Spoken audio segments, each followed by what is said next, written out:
hangar de Aerospace Ibérica en Madrid brillaba de acero y lujo, cuando Isabel Mendoza, CEO multimillonaria de la empresa aeroespacial más poderosa de España, entró con su séquito de asistentes. 45 años, traje blanco, impecable, tacones Louboutin, que resonaban en el suelo como sentencias. Estaba acostumbrada al respeto instantáneo, a la obediencia absoluta. Cuando vio a Diego Navarro, conserje con mono azul, limpiando el suelo junto al jet privado con su hija de 8 años, sentada cerca, explotó de ira. Gritó que el hangar no era una guardería, que un operario no podía traer niños al trabajo, que llamaría a seguridad. Diego, con los ojos bajos y la dignidad de quien está acostumbrado a la humillación diaria, se disculpó en silencio. Pero cuando levantó el brazo para calmar a la niña asustada, Isabel vio algo que le heló la sangre.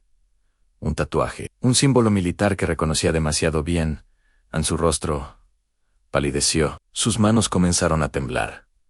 Ese no era un simple conserje, ese hombre era alguien que había salvado la vida de su hermano hace 10 años, en Afganistán, alguien que había sido condecorado como héroe nacional, alguien que había desaparecido misteriosamente después de la misión, y ahora estaba allí, limpiando los suelos de su empresa, humillado frente a su hija. La lección que Isabel estaba por aprender cambiaría no solo a ella, sino a toda Aerospace Ibérica. El hangar de Aerospace Ibérica, en la zona industrial de Madrid, Barajas, era una catedral moderna, dedicada a la tecnología aeroespacial. Jets privados de 20 millones de euros. Helicópteros personalizados, drones militares en desarrollo. La empresa había sido fundada por el abuelo de Isabel Mendoza en los años 60, y ahora valía 3.000 millones de euros. Líder europeo en aviación civil y militar. Isabel Mendoza era la EO desde hacía 5 años, tras la muerte prematura de su padre. 45 años, soltera, completamente dedicada a la empresa. Era brillante, despiadada, obsesionada con la perfección. Había transformado Aerospace Ibérica en un coloso internacional, triplicando los beneficios, pero al precio de convertirse en alguien temido por todos sus empleados. No toleraba errores, retrasos, imperfecciones. Su asistente personal cambiaba cada 6 meses, porque nadie resistía la presión. Aquella mañana de noviembre, entró en el hangar principal para una inspección sorpresa. Quería verificar que todo estuviera perfecto antes de la visita de potenciales inversores árabes, prevista para el día siguiente. La acompañaban su director de operaciones, 2 asistentes y el jefe de seguridad. Todos caminaban 2 pasos detrás de ella. Nadie se atrevía a hablar sin ser interpelado. Fue entonces cuando vio la escena que la hizo explotar de ira. Junto a uno de los jets privados más caros, un hombre con mono azul de trabajo estaba limpiando el suelo con una fregona.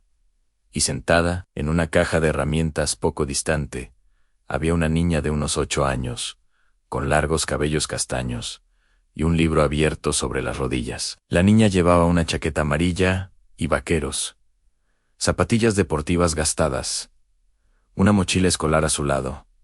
Isabel se detuvo en seco. Su rostro se endureció en una expresión de incredulidad y rabia glacial. Con voz que resonó en el hangar como un latigazo, preguntó en voz alta quién había autorizado la presencia de una niña en un área de máxima seguridad. Diego Navarro levantó la cabeza de su trabajo. Tenía 41 años, pero aparentaba más en cabello oscuro con hebras grises en las sienes.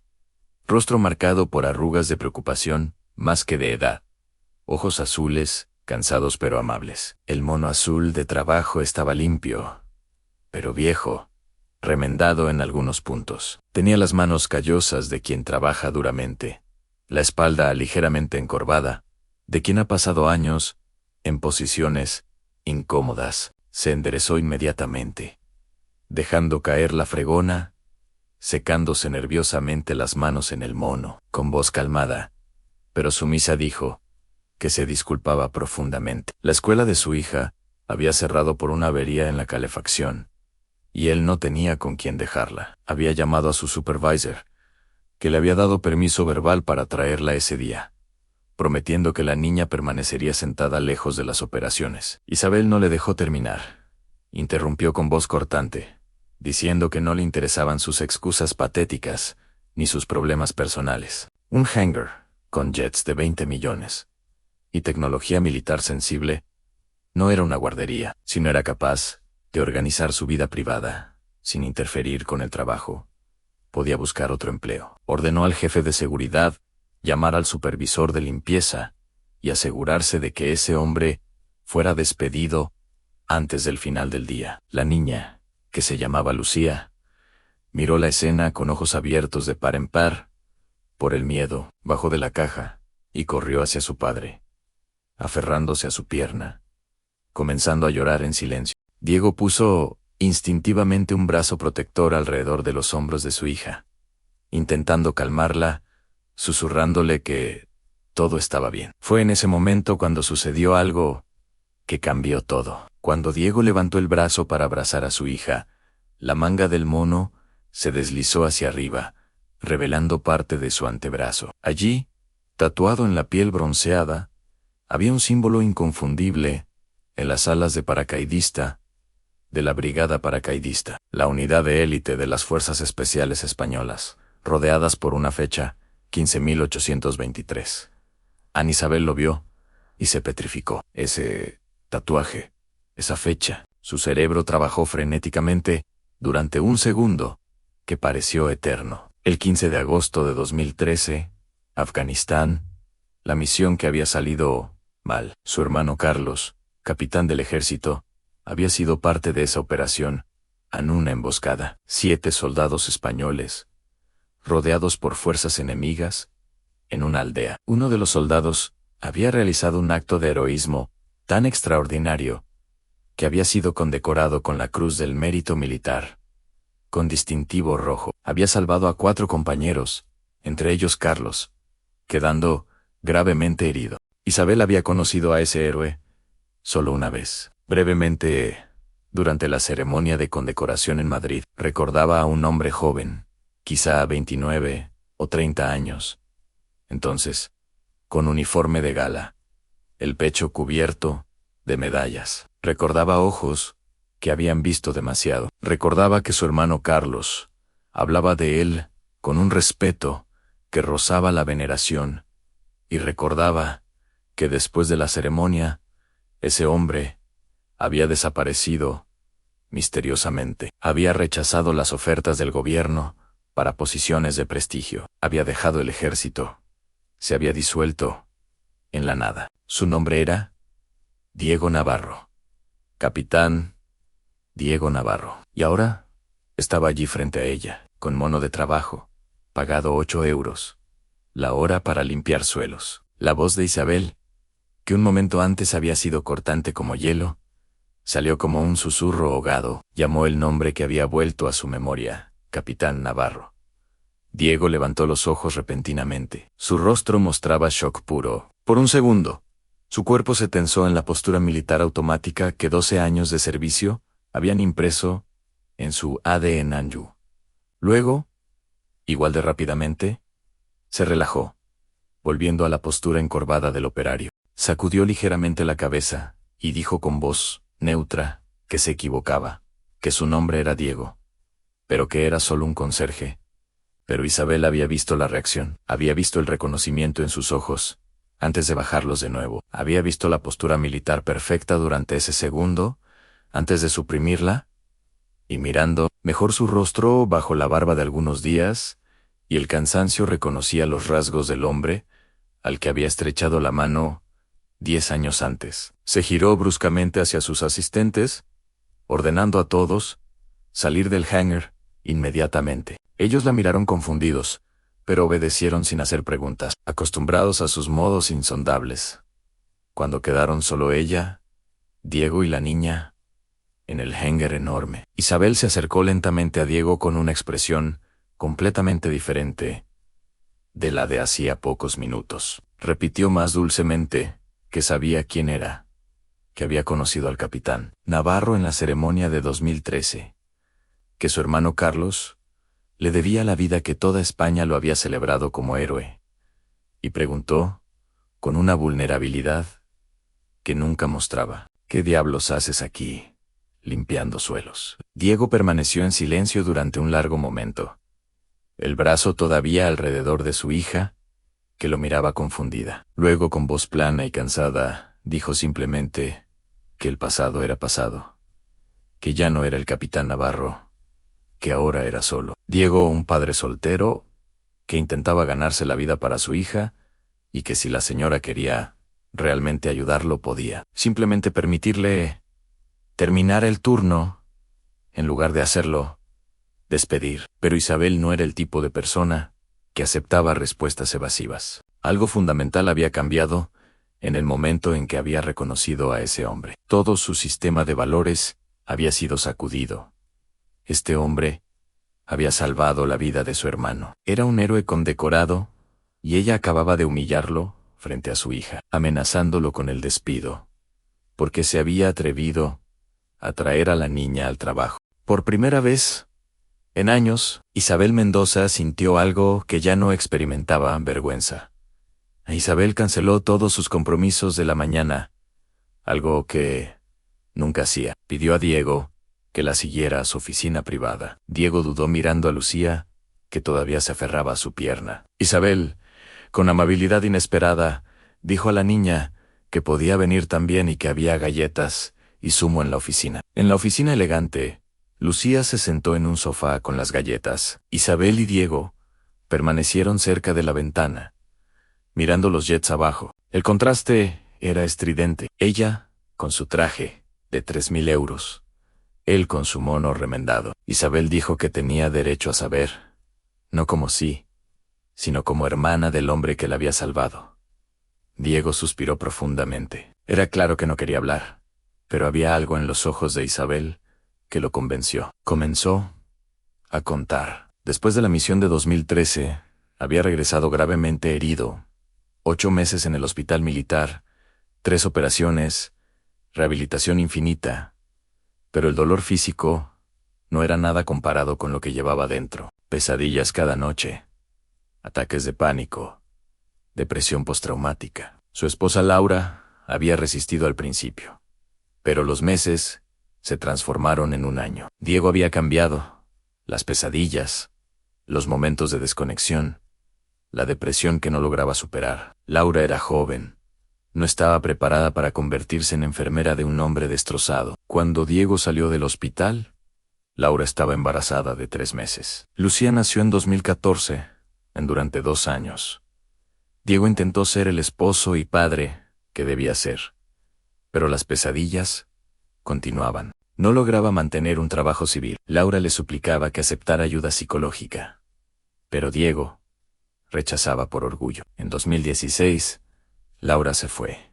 Pidió el divorcio. Diego luchó por la custodia de Lucía con cada fibra de su ser. La batalla legal fue devastadora. Los padres de Laura pintaron a Diego como inestable, peligroso. Diego lo perdió todo. Le dieron solo visitas supervisadas, un fin de semana al mes. Fue el punto más bajo de su vida. Pensó seriamente en el suicidio durante semanas, pero Lucía le preguntó, con su vocecita, si papá todavía la quería, y Diego comprendió que debía vivir. Comenzó finalmente la terapia, 1 año de tratamiento de TPT, grupos de apoyo, medicamentos. Cuando era necesario, lentamente comenzó a sanar. Encontró trabajo como obrero, luego como almacén, luego como conserje, trabajo honesto que pagaba el alquiler. Durante 4 años continuó así, en trabajos humildes durante la semana. Ver a Lucía, un fin de semana al mes. Cada céntimo iba al abogado para luchar por más tiempo con su hija. ¿Te está gustando esta historia? Deja un like y suscríbete al canal. Ahora continuamos con el vídeo. El año pasado, finalmente había ganado custodia compartida. 1 semana con él, 1 semana con Laura, había sido la victoria más dulce de su vida. Lucía ahora pasaba la mitad de su tiempo con él, en el pequeño apartamento en Alcorcón. Diego trabajaba en Aerospace Ibérica desde hacía 6 meses, El trabajo nocturno pagaba 1 euro más por hora. Durante las semanas con Lucía trabajaba el turno diurno para estar cerca de ella. Cuando terminó de contar, su voz era plana, sin autocompasión.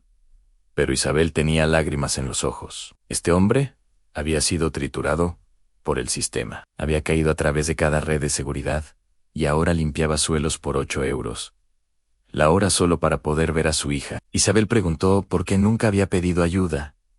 Su hermano Carlos lo buscaba. Habría hecho cualquier cosa por ayudarlo. Diego respondió con sonrisa amarga que los héroes no piden ayuda, que tenía demasiado orgullo y que cuando finalmente se derrumbó, ya estaba demasiado bajo para pedir. Isabel tomó una decisión. Dijo que quería ofrecerle un trabajo real. Aerospace Ibérica necesitaba instructores de helicóptero con experiencia militar. Diego había volado helicópteros en Afganistán. El trabajo pagaba 3.000 euros al mes. Diego sacudió la cabeza. No podía caridad. No quería hacer el proyecto de redención de una SO, que se sentía culpable. Había trabajado demasiado para reconstruir su autoestima.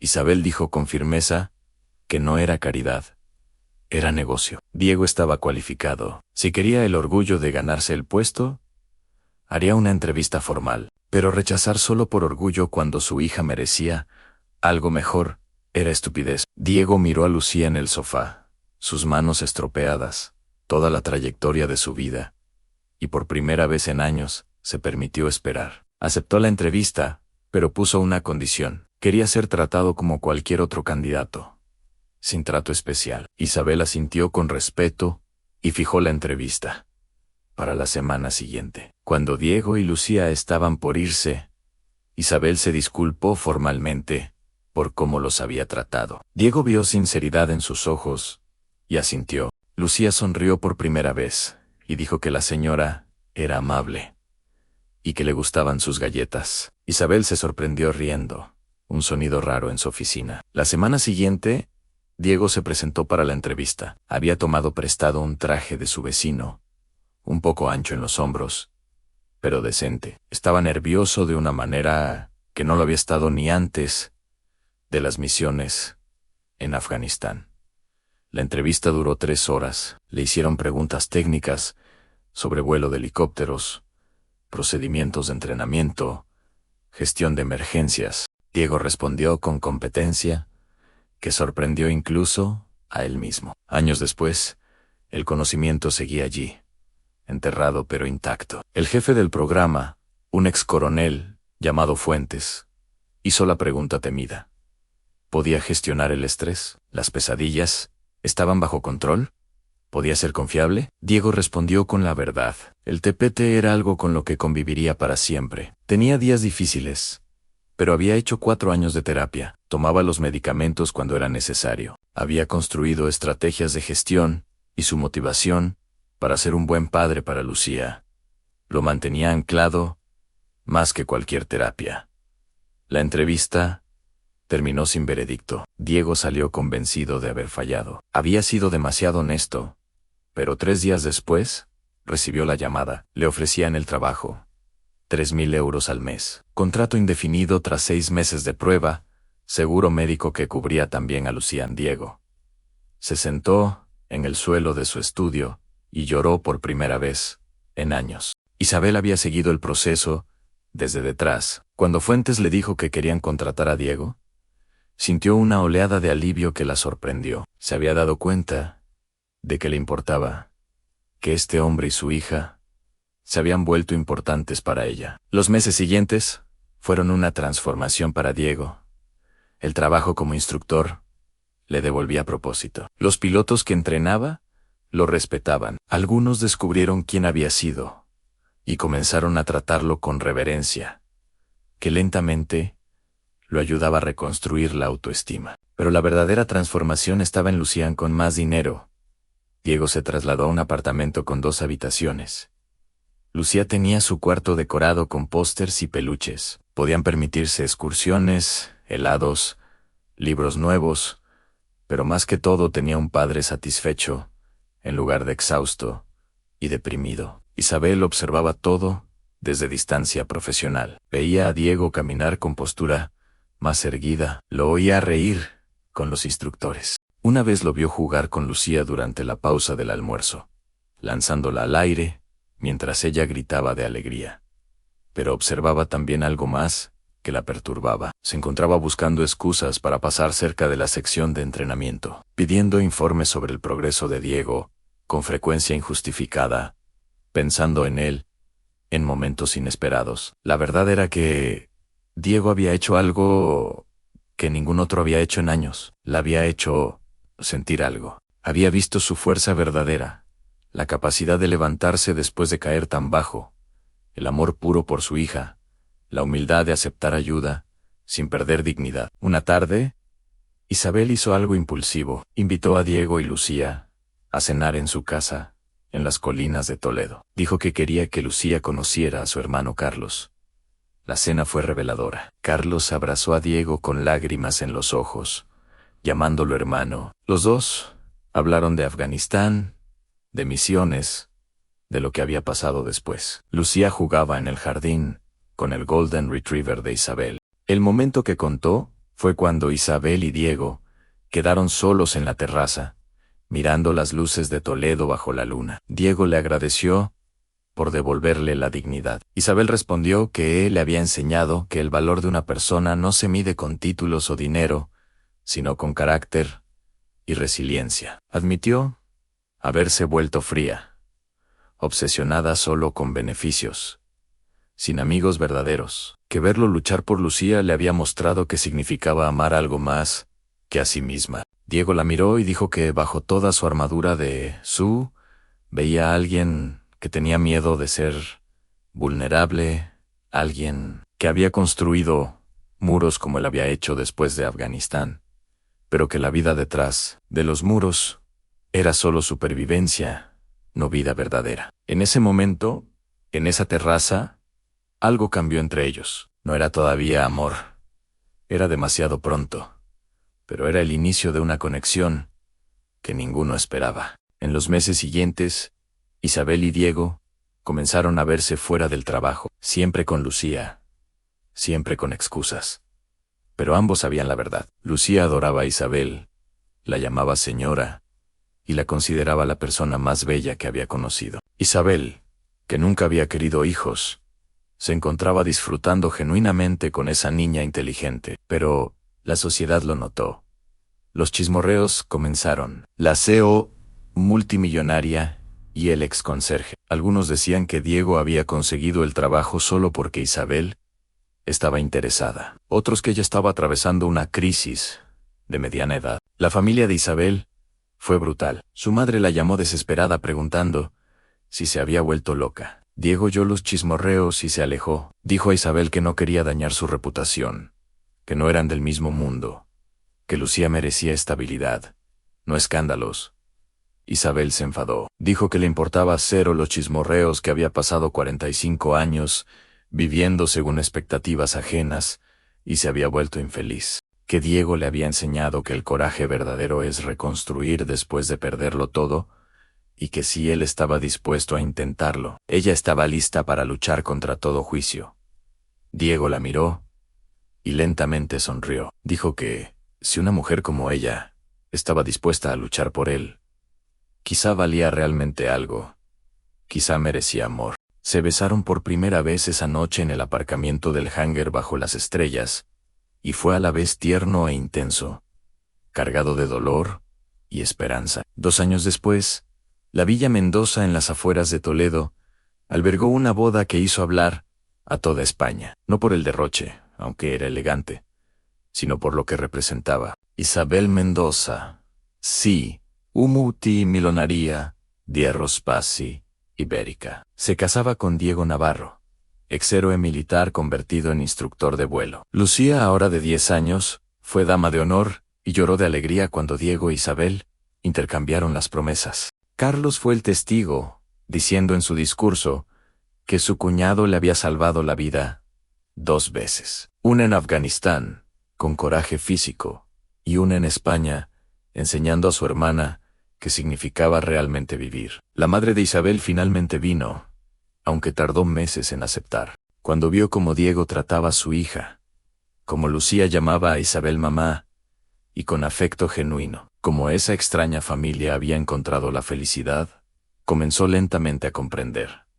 Isabel cambió la forma de gestionar Aerospace Ibérica. Implementó políticas de apoyo para veteranos, programas de salud mental para todos los empleados, guarderías empresariales. La empresa se hizo conocida no solo por los beneficios, sino por la cultura humana. E irónicamente, los beneficios aumentaron porque los empleados felices trabajaban mejor. Diego continuó como instructor, pero también comenzó a hablar públicamente sobre el TPT y las dificultades de los veteranos. Se convirtió en portavoz de una fundación que ayudaba a exmilitares a reintegrarse en la sociedad civil. Su historia, de héroe a indigente emocional, a instructor respetado, inspiró a cientos de veteranos que pensaban estar demasiado rotos para ser reparados. Lucía creció en una casa llena de amor, con un padre presente y una madrastra que la adoraba. Cuando cumplió 13 años,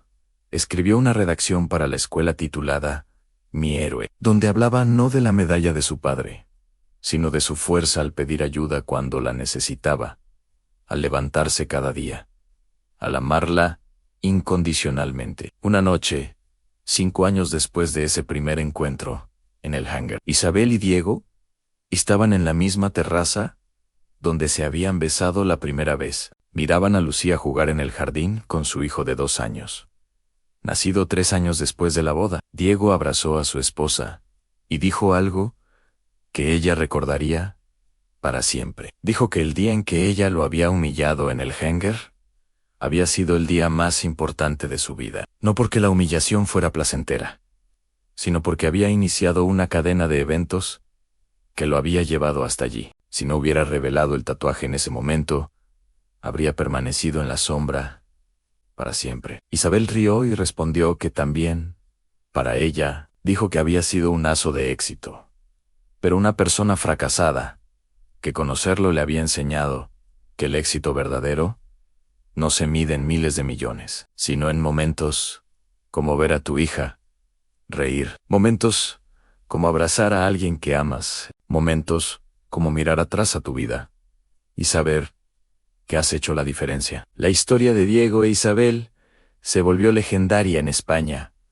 no como cuento romántico, sino como algo más importante, un recordatorio de que el valor humano no tiene nada que ver con uniformes o despachos de esquina, con medallas o miles de millones. Tiene que ver con cómo te levantas cuando caes, con amas cuando tienes miedo, con cómo ves la humanidad en alguien a quien la sociedad ha vuelto invisible. Y cada vez que alguien comentaba, incluso años después, que era extraño que una así, o multimillonaria, se hubiera casado con un exconserje, Lucía, ya adolescente, segura de sí misma, sonreía y respondía: no se casó con un conserje, se casó con un héroe que fue suficientemente valiente para pedir ayuda y suficientemente fuerte para aceptarla. Y es lo más inteligente que ha hecho nunca. Da like. Si crees que el valor de una persona no se mide por el trabajo que hace, sino por el carácter que tiene, comenta.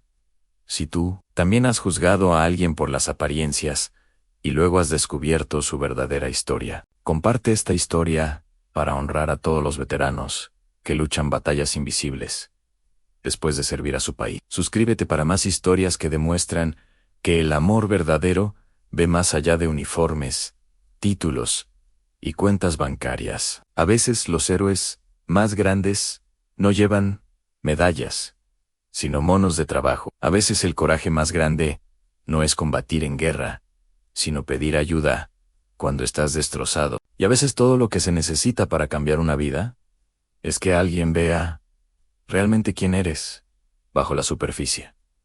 Porque al final no son los títulos o el dinero lo que define tu valor, sino cómo amas, cómo luchas y cómo te levantas cada día.